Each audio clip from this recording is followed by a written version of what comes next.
আসসালামু আলাইকুম গাইজ। তো আজকে আমরা আইছি টিম কাশিমনগরের নাটকের শুটিং করাত। আসলে শুটিং বলতে আমরা রিলস ভিডিও বানানিতে আইছি। তো আইনো যে জিনিস দেখি আর আমরা দর্শক সকল গাছের উপরে উঠে পর্যন্ত আমরা শুটিং দেখা আমরা ভিডিও দেখা একটা আমরা অনুপ্রাণিত করে। আর মানুষের গরু ছাগল রাখা বাদ দিয়া পর্যন্ত ইয়া শুটিং দেখা। তো আসলে আমরা কতটা মানে শুটিংও ফোকাস করতাম পারি আর আমরা জানি না। তবে চেষ্টা করবো আপনারা বালা বালা নাটক দেওয়ার লাগি।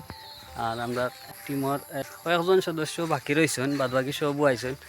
আর বাইক আমার না আছেন বা সব মিলাইয়া শুটিং করব, আপনারা লগে থাকবা। টিম কাশিমনগরের লগে থাকবা। ইউটিউব চ্যানেল আর ফেসবুক পেজের লিঙ্ক দেওয়া আইব ভিডিওর কমেন্ট বক্সত বা ডিসক্রিপশনও। আপনারা সবাই ফলো করে আইবা, সাবস্ক্রাইব করে আইবা। ধন্যবাদ।